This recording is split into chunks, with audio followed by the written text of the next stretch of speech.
It's another edition of Pens Down. On this program, we call it Pens Down because this is where we get journalists who are practicing or have once practiced to drop their working tool called the pen. And then they become the newsmakers, not the reporters or presenters. Today, we are in Ghana. We are traveling to the University for Development Studies, which is one of the public institutions in Ghana. And we are touching base with an adjunct lecturer there. He is also a former correspondent for the BBC and also the Ghana News Agency. The full profile, as you have it on your screen, you are free to take your time and then you read it as we go along with the conversation. Dr. Iliasu Adam is my guest on Pens Down today. Thanks for joining me, sir, and welcome. Yeah, it's a pleasure and nice meeting you. Right. First of all, journalism, how did it come about? You could have become anything else. There are 1,000,001 professions all over the world. Yes, I would just say I strayed into journalism. Okay. Yeah, that wasn't my first choice. Okay. But I was looking for admission for a particular program in the university. Mm. When I wasn't able to get into that program, Okay. somebody advised that I should try journalism and I wouldn't regret choosing journalism as a profession. And with Okay. journalism, you can switch to any other profession at any Mm. time. Mm. So you strayed into journalism and more than a decade, about a decade and a half or almost, you found yourself doing what originally was not your intention. How were you able to stay for that long? Yes, I mean, like it became exciting day in and day out. Okay. And I must say that every day is a new challenge in journalism.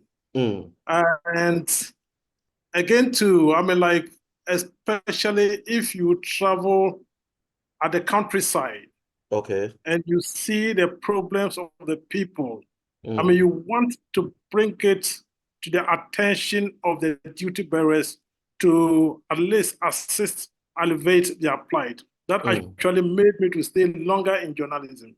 Okay. Right. Uh, with this experience you have behind you, will you say journalism pays? Does it pay? No, journalism, if you want money and get into journalism, I don't think you can get money through the right channel. Mm. But I mean, some people can use journalism because of their peculiar position, I mean, Mm. to make illegal money. Some people use Yes. journalism to extort. Let me put it that way. Yes. This period that you were in journalism, what will stand out as the most challenging assignment you took up? Oh, yes. You know, like I reported both in the military and the democratic regimes. Okay. I mean, that is Rawlings as a military man and Rawlings as a Democrat. I Yes. reported in both regimes. Mm. And again, too, will I say it was fortunate or unfortunate because journalists dance on blood. Bad news makes good news for the journalists. Mm. Yeah, so it happened that I reported on major conflicts in the northern region. Okay. That is the two ethnic conflicts between the Konkombes and Gonja on one hand. That Okay. was in 1991, 92. Okay. And the northern conflict, which was also called the Guinea Fowl conflict. That was Okay. from uh, 92 thereabouts. I mean, 94, 92, 95 thereabouts. Yeah, Okay. I covered it extensively for the Ghana News Agency and Mm. the British Broadcasting Corporation. Okay. So these were, I mean, the areas I considered as a challenge, and also the murder of the overlord of Dagbon. I Yes. In reported it 2002. here in 2002. That was Yes. in March 27, 2002. Okay. Uh, I reported on it, and I would say that has been the major stories that I have reported on. and my stories were the main source. It was quoted in all other media, both locally and internationally. I'm talking of the conflicts. Yeah. Okay. Okay. Now you have dropped your pen, but you have picked the chalk, and you are in the lecture hall training the next generation of communications professionals. Originally, journalism wasn't your interest. You got here, you spent almost a decade, let's say almost a decade and a half in it. Now you have taken it a step further, even done a PhD in the field. This interest that has built beyond what your original interest is. How did you develop this interest, and what keeps you going in ensuring that communication and issues related to communications are the things that are, constantly engaging your attention? Okay, before I answer your question, when I started journalism, I met a Canadian ambassador to Ghana. That was around 94, 95, thereabout. Okay. And he did tell us that journalism is an exciting profession, but you don't need to retire in journalism. So that has actually given me the strength to try other areas. Okay. And I must say, like I said earlier, when I started journalism, especially in the rural areas, I realized that the conditions in the rural areas needed some attention. So I was reporting on it without getting the necessary attention. So I veered into development work. Okay. And I saw it as more challenging. So I said, no, even though as a journalist, you can set the agenda and the duty bearers can decide to do it or not. And as you know, journalism is just like being a religious person. It's a call to duty. Yeah. Yeah. It's a call to duty, yes. So I left the development field and went back to school. And in school, as I was reading, there were more challenges. And there was a book I read, which stated that journalists make the world, make or unmake the world. Okay. So if you can make and unmake the world, why do you want to unmake the world? Then you have to make the world. And so I said, no, then if that's the case, then there's a need to have more journalists in the system to help make the world a better place. Okay. Yeah, so I veered into the academia. And I started teaching at UPSA, that is the University for Professional Studies in Accra. Okay. And later I decided to come back home.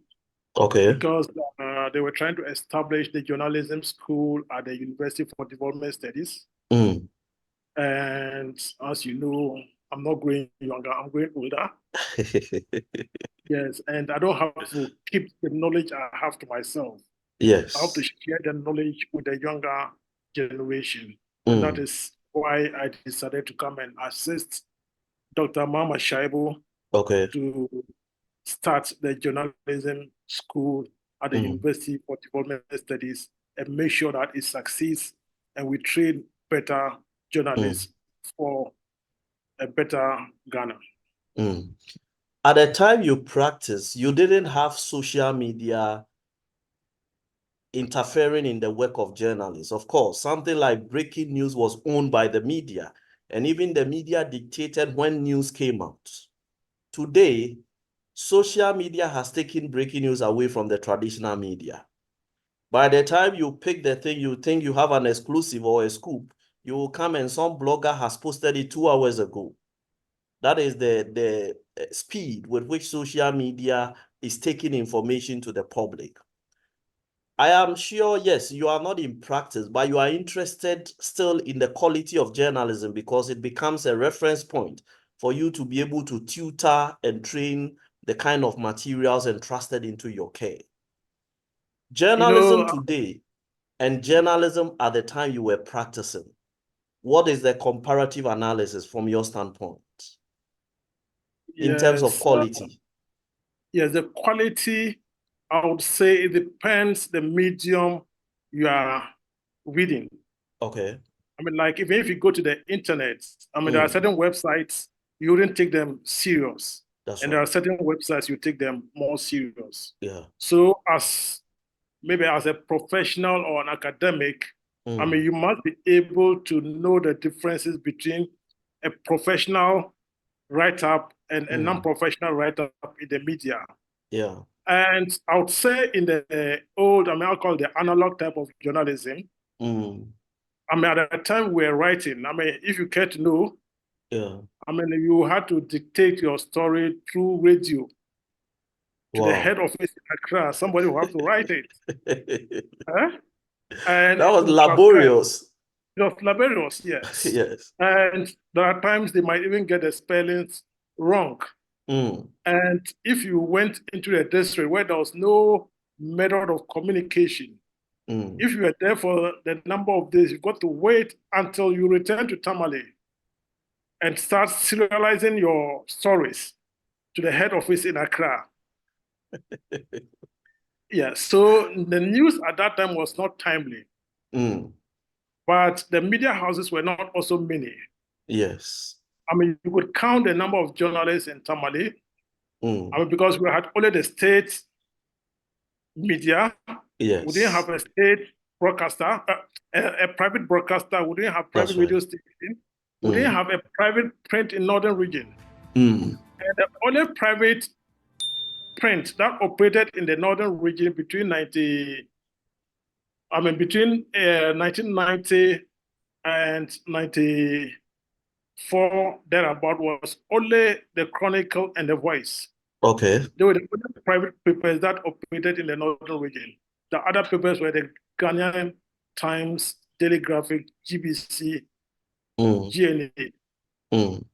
That's it, yeah. So with now, I mean, with the advent of the Social media. social media, or I would say, I mean, like multimedia platforms, Yes. the training of journalists must also change. Yes, I mean, you don't have to use the old method to teach journalism now. Yeah. You must bear in mind that you don't need to be a trained journalist before you can post anything on the internet. Anybody at Yes. all can post something on the internet. Mm. And the internet has blurred the distance, and it has also brought about convergence of both voice, audio, and video, and even Yes. tech. I mean, Yeah. they've brought all of them onto one platform. Yeah. So the method of journalism would also have to change if you have to be in the market. That's true. So somebody who's practicing journalism 10 years ago and wants to use the same method to practice journalism today would definitely be out of the market. He can't be employed in any of the media houses. So I'd say, yes, journalism now is more challenging, more exciting, and more demanding.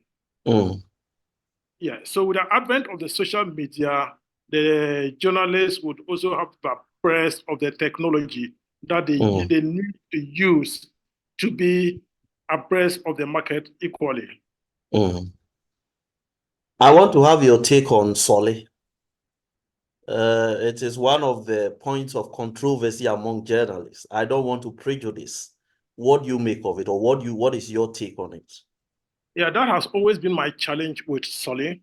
In that, I mean, the journalist find himself in a dilemma. Yes.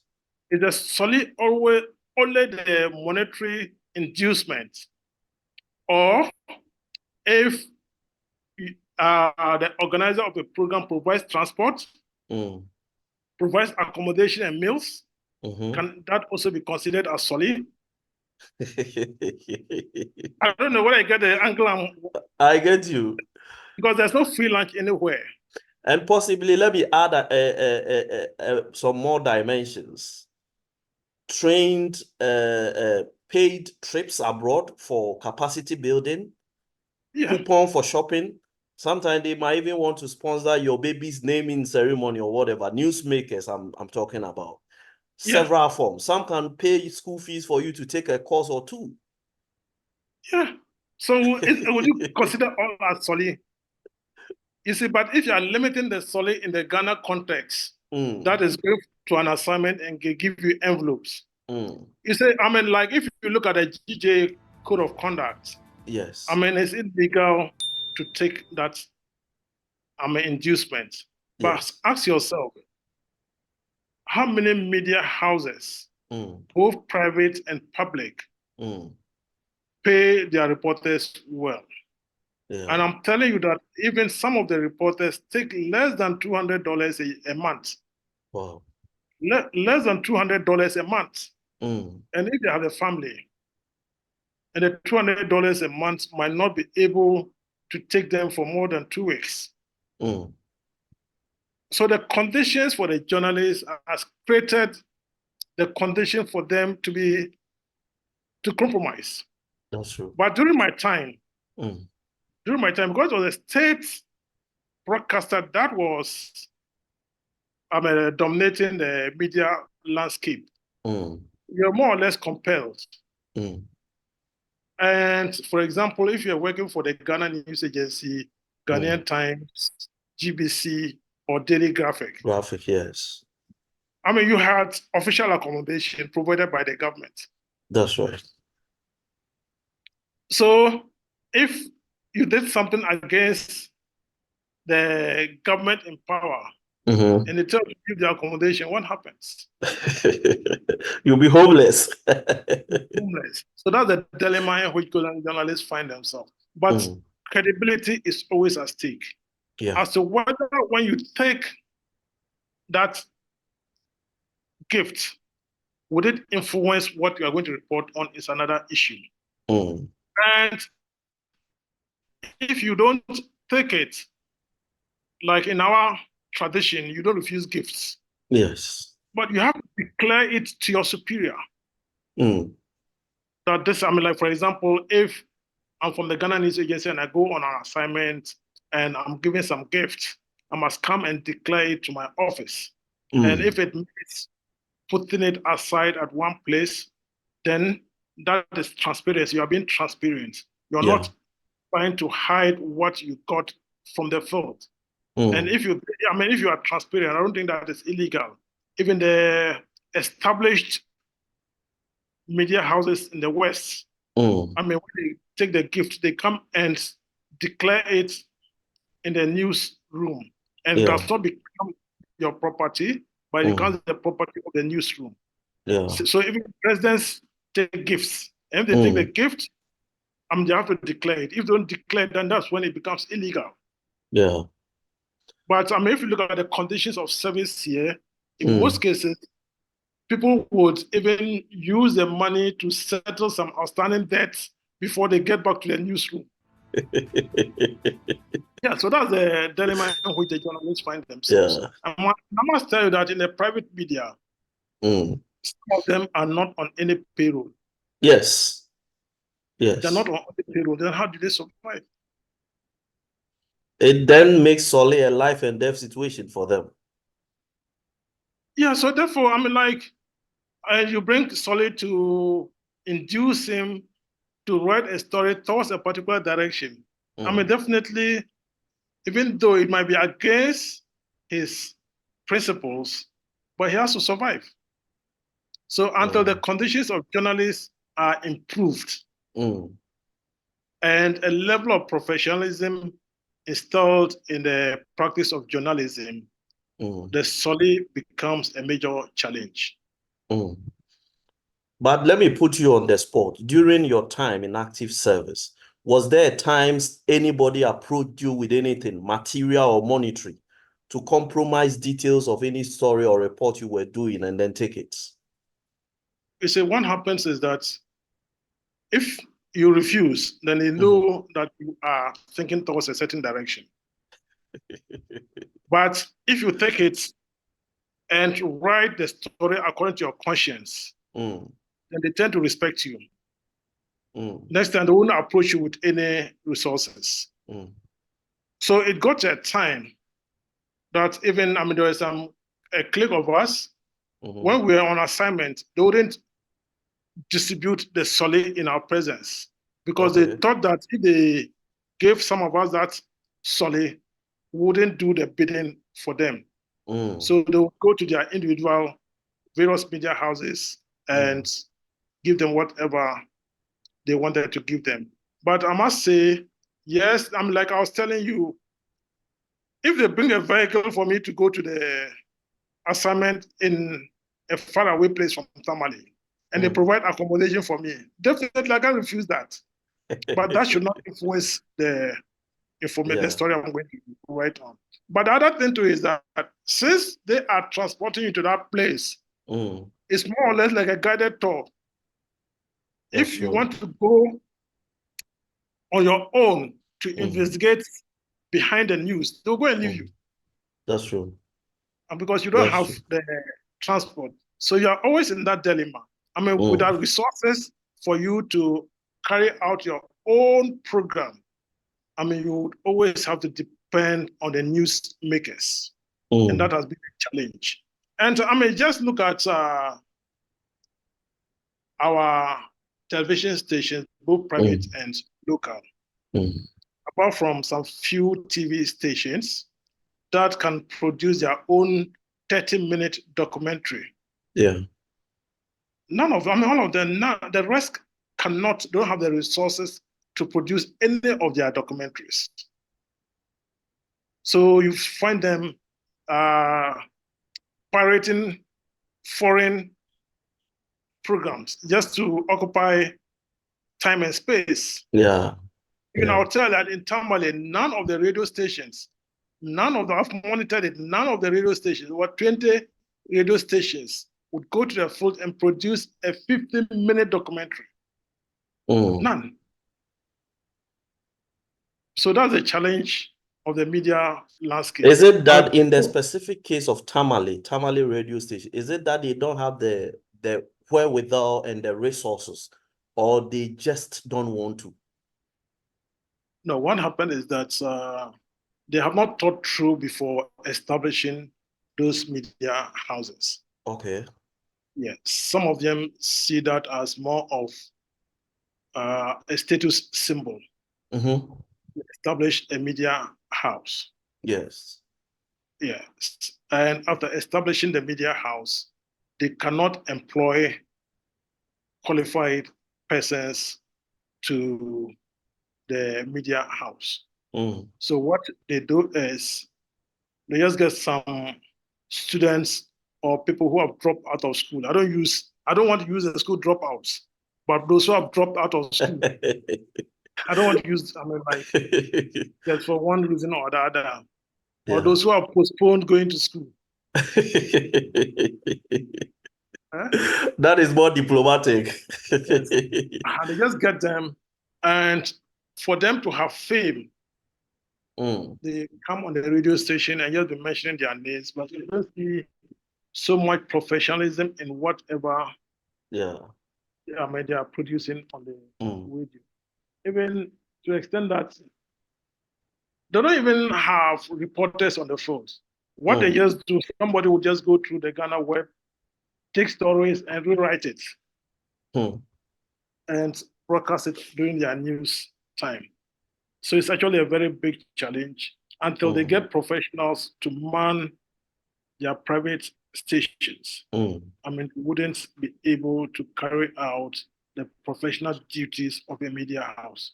And again, most of them are being established by politicians. Okay. Yeah. And they are doing it for their parochial interest. Yes. Yes. So they try to use their media to set the agenda.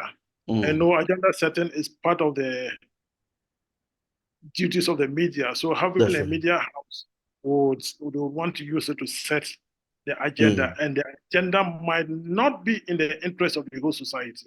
Yeah. Yeah. Will you support calls for the licensing of journalists? Yeah, definitely. In every profession, there should be a code of conduct. Okay. I mean, I had a stint with the Minerals Commission. Okay. Yes, and in the Minerals Commission, all the mine companies and quarries, you can't just go there and start working. Even if you are qualified to work there, I mean, you have the mining engineering certificate. You have to go through a professional competence test being organized by the Minerals Commission, and they give you a certificate. And as you progress and you want to get promoted, you go for another competence test. So definitely, I mean, even though you are a miner with all the qualifications, but you must get the certificate from the Minerals Commission before you can work in the Mines Commission. Just like the Ghana Medical Association. I mean, you being qualified from another place, you got to get the qualification before you can practice in Ghana. And of late, the teachers' licensure exams. Yes. Yes. I mean, even though they've gone through the teacher training college, I mean, they have to write that exam before they can teach. So definitely there should be a method by which, I mean, journalists should be accredited. But how that could be done would need broad consensus among the practitioners, including the media owners. Is there not a downside to any attempt to accredit, or you chose accreditation rather than licensing for your context?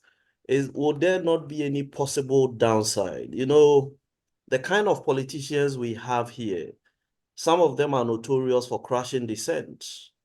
And an attempt to accredit or license journalists might easily be seen or be used as a smokescreen to exert vengeance against journalists who are seen as critical to their cause.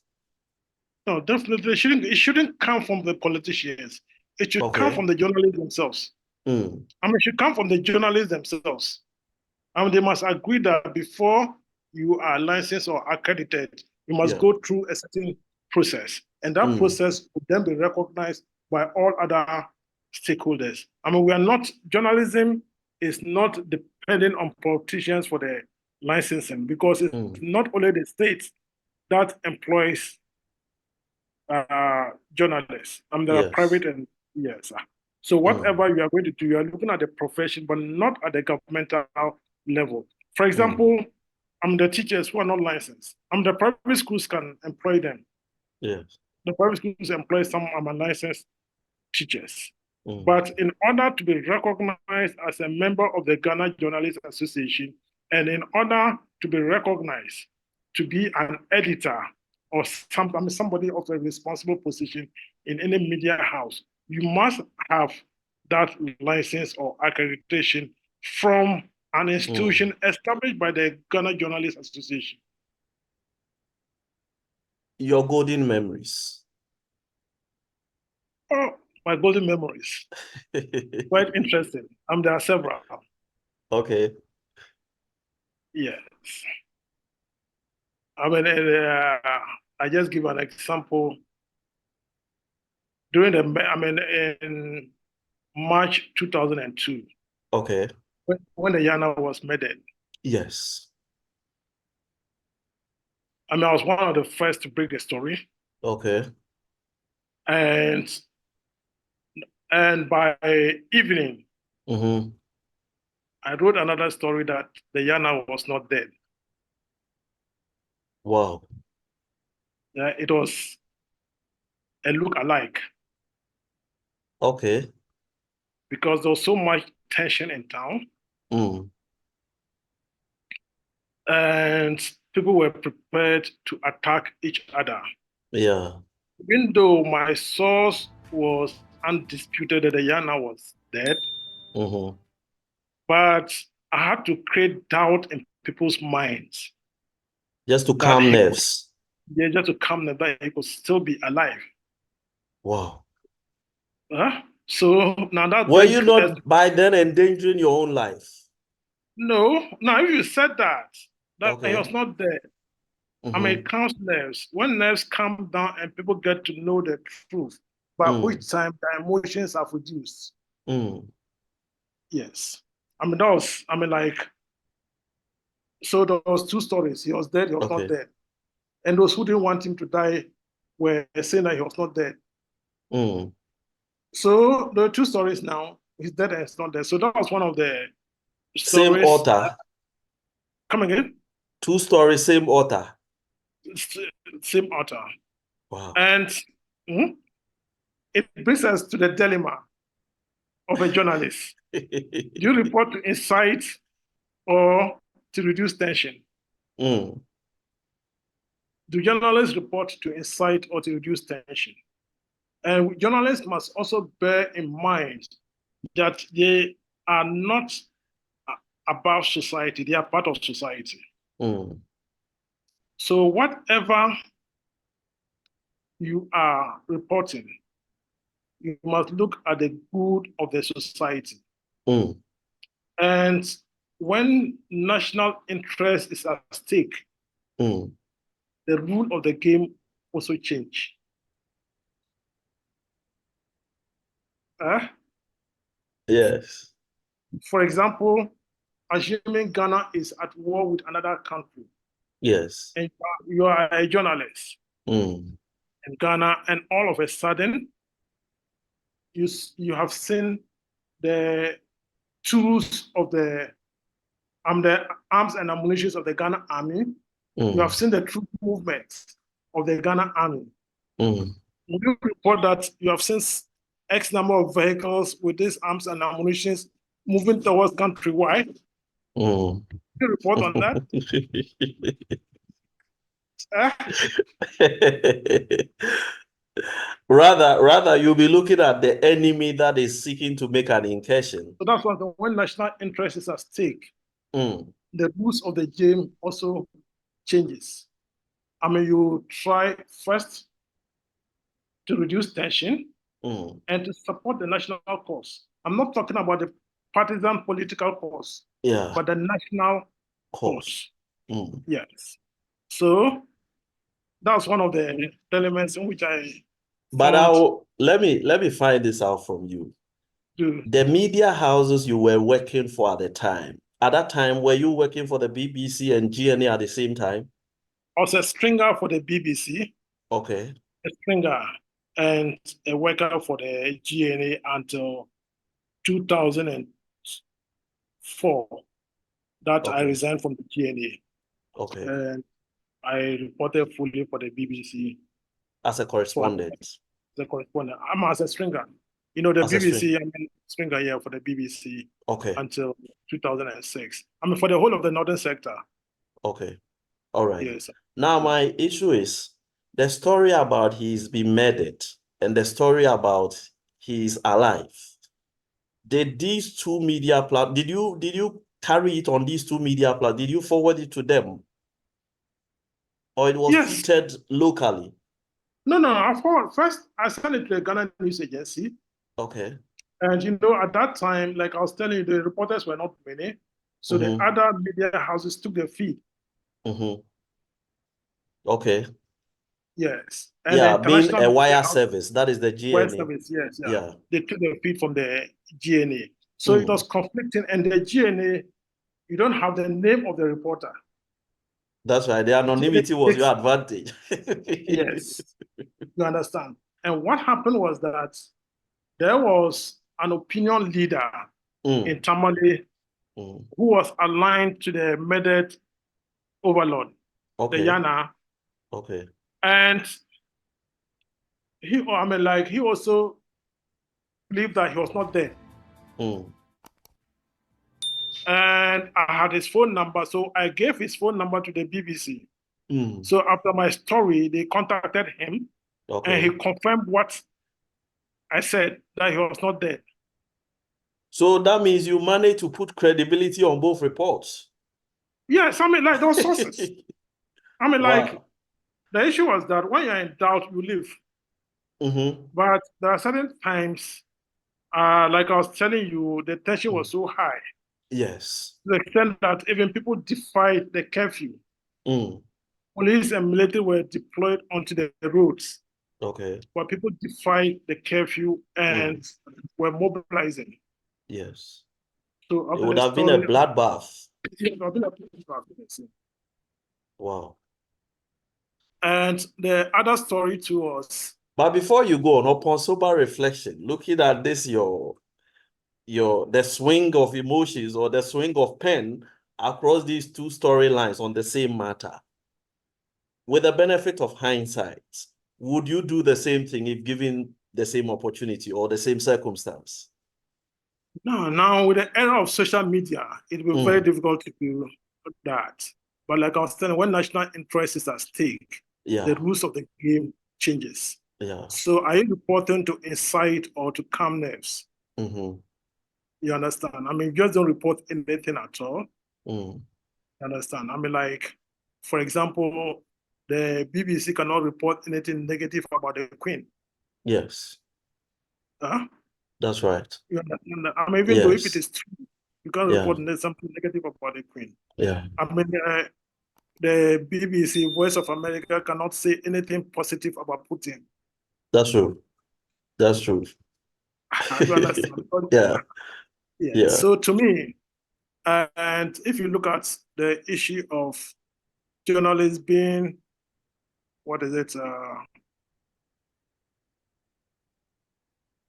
Not what is objective.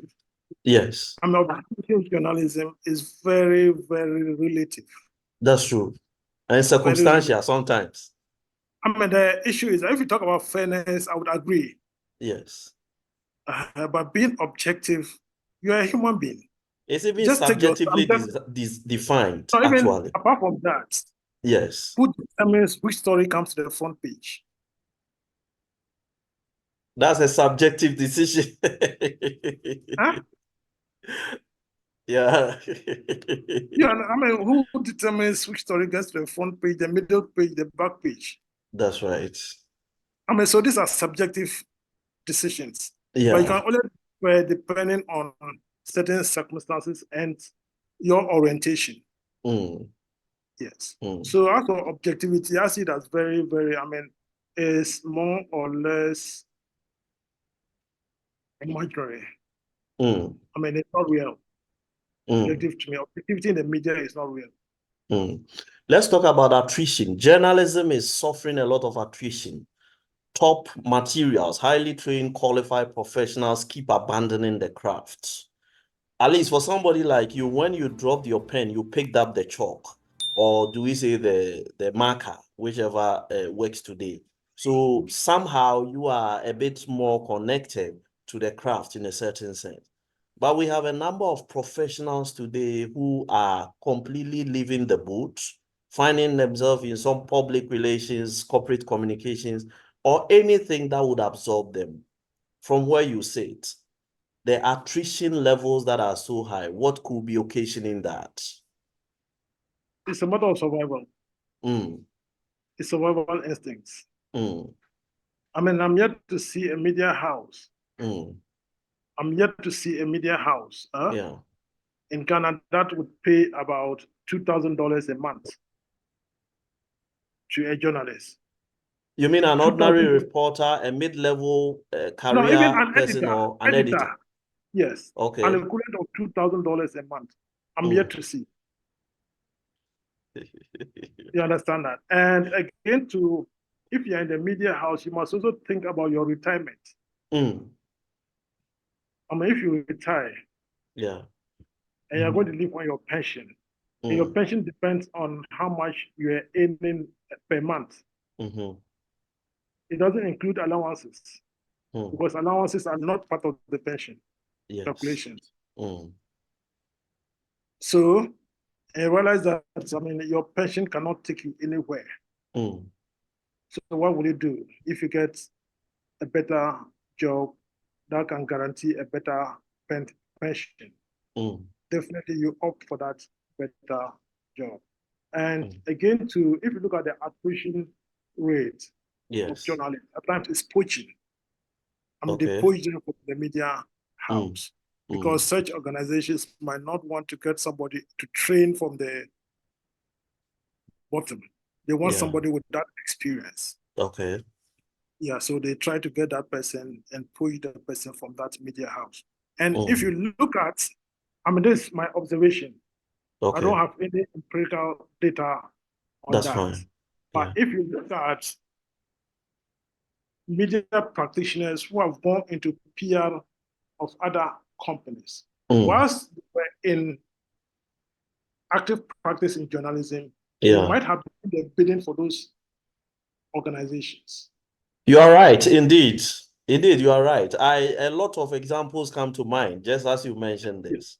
Yeah, A lot of them were pseudo communicators from for some of those institutions through their reports, and then eventually they decided that, well done, now you can take on the big position and come and join us.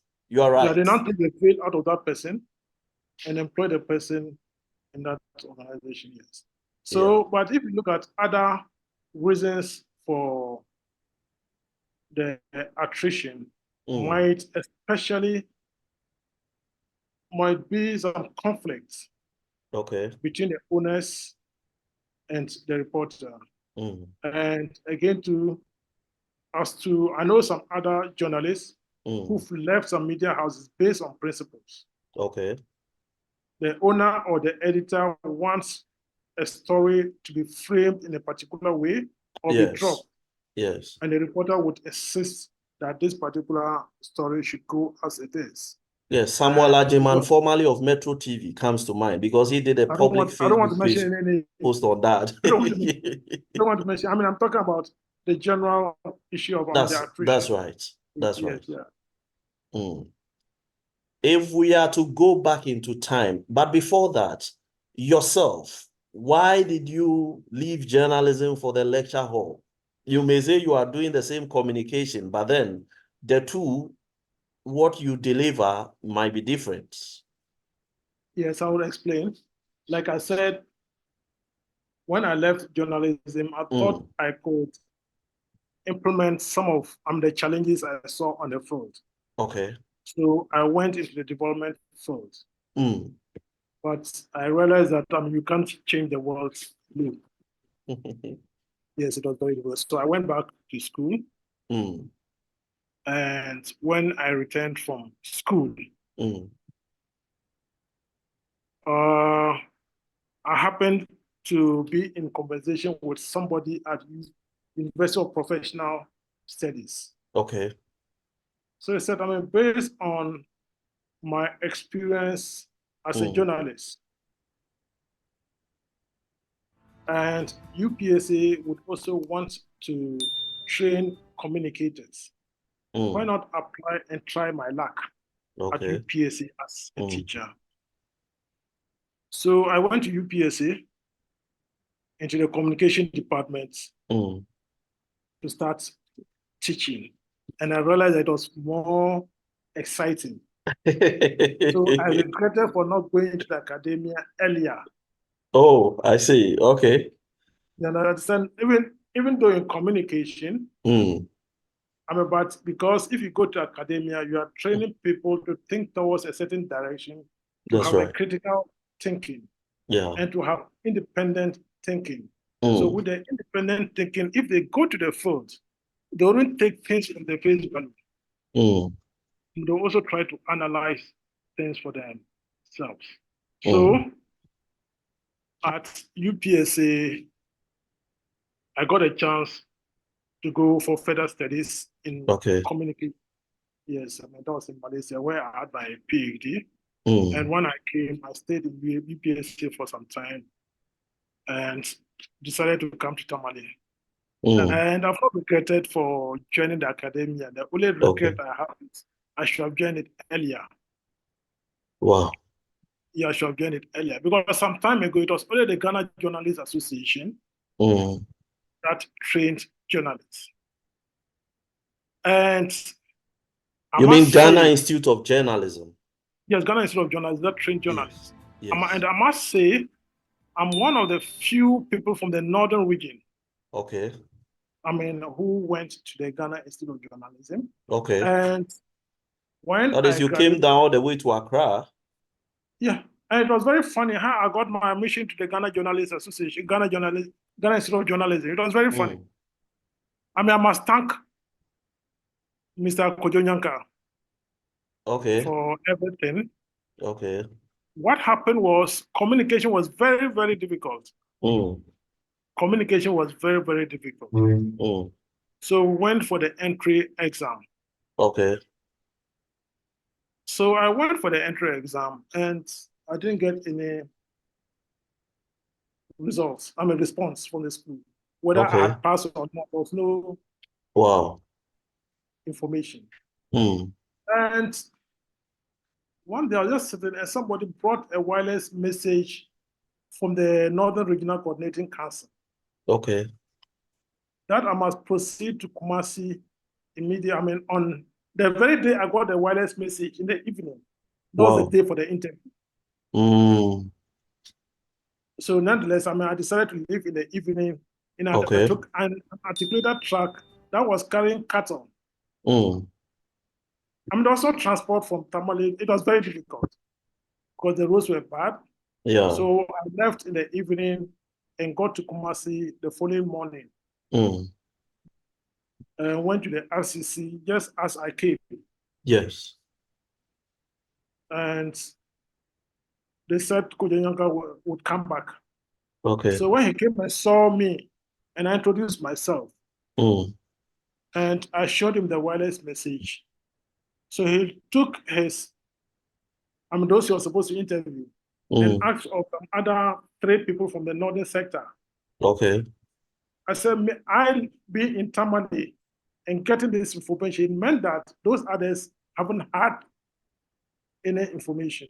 So he said, when I return to Tamale, I must inform them to come to Accra Street. Okay. So my interview didn't continue. Because of the conditions he told me, it didn't continue.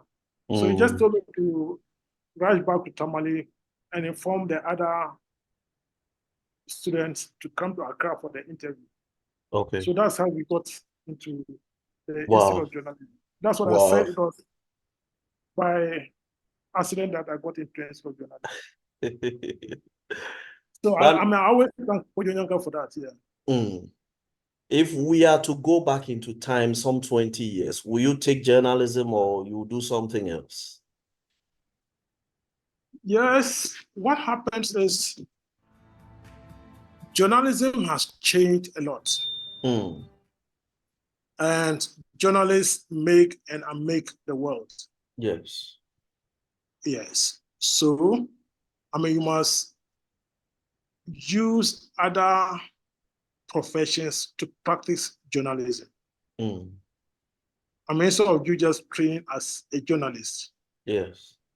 You must use other professions to practice journalism. To make you a specialist. Yes. You must use others to practice.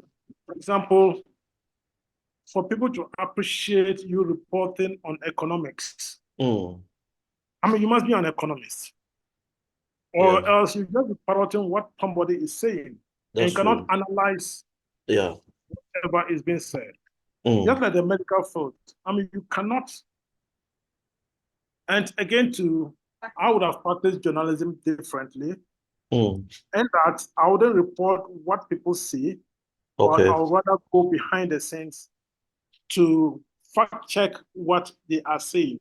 So journalism can be different, especially in the era of this multimedia. Okay. So it can be more exciting than our time. If you have a mentee or maybe your child walk up to you that they want to go into journalism one day, are they getting your blessings? And if they will, what advice will you give them? How will you tell them to approach it differently from the way you started it or you approach yours? Yes, definitely. People come to me. I tell them that, one, you must learn hard. Okay. And that journalism is a very big challenge. Journalism is different from being a disc jockey. Okay. Yes, and people think that I'm just being at the console in front of the console is journalism. No, and with journalism, you must be prepared to read wide. I mean, journalism has the books in journalism is just how to practice it. Yeah, But the content in journalism is what you read. that's true. So I want to tell them that, like, they must read. And I tell my students that in the next 5 years, if they don't try to be abreast of technology, technology will overtake them. That's So true. if they want to be in the business, they don't need to learn only in the four walls of the lecture theaters. Yes. They must go outside and learn other technologies that will enhance journalism practice. And that I was telling some of my students that you don't necessarily need to work in the media house to make a living. If you are a credible blogger, I'm just the word credible blogger. Yes. And people get your stories and fact check and they are true. And you are a source of breaking news. And you can use it to make a lot of money. Yeah. You don't necessarily need to work in the media house. And again, if you are confident in yourself, you can be a freelance. You can be a freelance multimedia journalist. Yeah. You sell your news to major news outlets. Like, for example, Reuters, even the international, the Western TV stations. If Yes. you are credible, you can sell your multimedia piece, that is your stories, to them. And you would make more money than the peanuts that a private media would pay you at the end of the month. Maybe my final question. Political ownership of the media. Politicians own media houses. Some politically exposed persons are also doing the same. Some of them, their outlets are very powerful and they command audience or listenership, viewership, whatever they may be. Is political ownership of the media a healthy development for our kind of democracy, or we are sitting on a time bomb? No, what happens is that, just take us back to what happened in Rwanda. Okay. Yes, the radio station that was used to incite Yes. to against the British. It was owned by somebody who belonged to one of the ethnic groups. You see, I'm not against the politicians owning a media house, but they must be transparent. The ownership must be known to everybody. Yeah. You understand? The ownership must be known. So if the ownership is known and a type of information that is coming out from that media house, people would know the slant or the framing of that news item from that media house. But if the ownership is not known and you want to say that you are balanced, and that is where the challenge is coming from. So I think, for example, if you look at the West, like especially the UK, you find that most of the print media is owned by very few people. Yeah. And one participant, Robert Murdoch, he owns a press that belongs to paper and another newspaper that belongs to the Conservatives. Conservatives. The same person. So, and they don't hide it. They don't hide the ideology of the newspaper. So in Ghana here, political ownership is more or less an ideological ownership. That's right. It's an ideological ownership.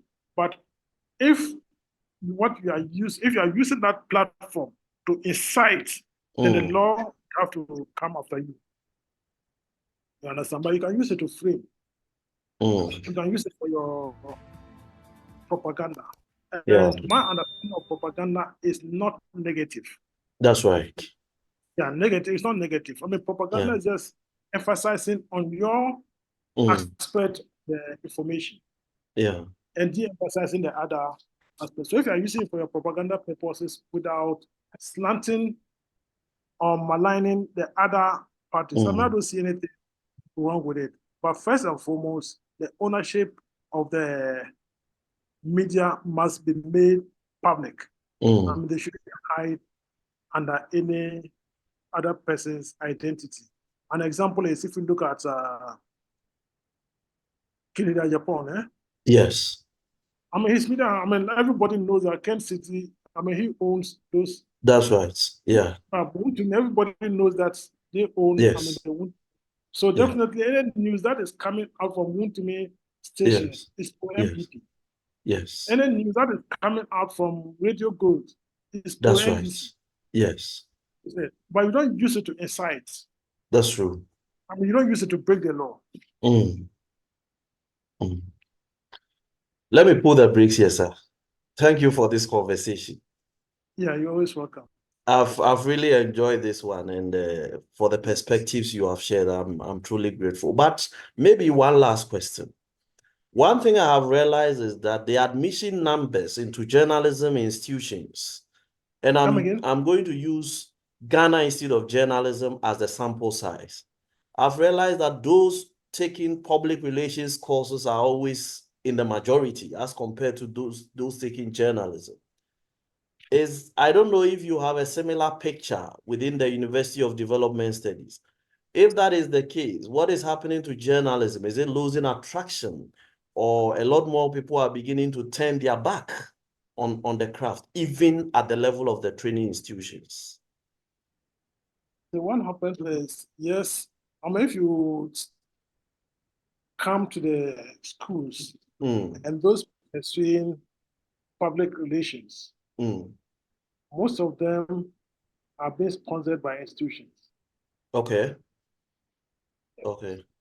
Yeah, so the institutions. And if you look at journalism and public relations now, in most cases, the public relations officers used to invite journalists for a function. Yes. But now what do? They'll put it on their website. And the social journalists will go media. to the website. The social And media. on social media too, yes. Yes, I mean, so you have to go to their platform That's and right. take the news. And now, some of them even are practicing multimedia. Yes. And that apart from the statements, they even have the video, audio, text converged in one particular item.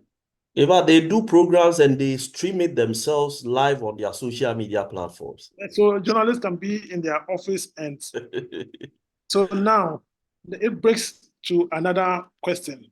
Who controls the agenda? Some time ago, the media determined the agenda for public discourse. Yeah. But now who controls the agenda for the media? Because now people shifting control paradigms, really. Yeah, shifting paradigms, yeah. So with social media, I mean, like, that's what, I mean, like, anybody can be a producer and a distributor of content. Social media. But if you're a trained journalist and you want to be your own producer and distributor of content, that is when the professional comes in between you and the untrained journalist who is also on social media producing his own content. So training differentiates between the social media users. Either you are trained or not trained. Let me put the brakes here. Thank you very much, sir, for this conversation. I have truly enjoyed this one. We are grateful for your time on PENSDOWN, sir. So try and read this man's book. Hello? Yes, sir. Peter Annett. Okay. Journalist at War. Okay. You remember Peter Annett? I'll look out for it. Now, Peter Annett was a journalist during the invasion of Iraq. Okay. He was reporting for the CNN. In fact, he has made CNN very popular. Okay. He was reporting for the CNN from Iraq. Mm. And when the US was about to invade Iraq, the American government told its citizens, all its citizens, to leave Iraq. Wow. Peter Net did not leave and decided to be reporting on Iraq. So the only source of information from Iraq in the international media was Peter Net. Wow. So the dilemma is, if he was arrested, Yeah. U.S. government intervened to to demand his release after he decided not to obey the orders of his government. Yeah. I'll look out for it. Yeah, I'll look Peter out Net, for it. journalist. Right. Thanks for joining us. This has been Pens Down. Here we talk journalism journeys. And today we traveled to the northern part of Ghana, University for Development Studies. We touched base with one of the adjunct lecturers there in the Department of Communication and Media Studies, Dr. Iliasu Adam. He's taking us through his journey, the ups and downs, highlight and memorable days. And also he shared his thoughts on a few media matters. We'll be back again with another edition, and we'll have another colleague join us. We'll still be talking their journalism journey. Thanks and bye for now.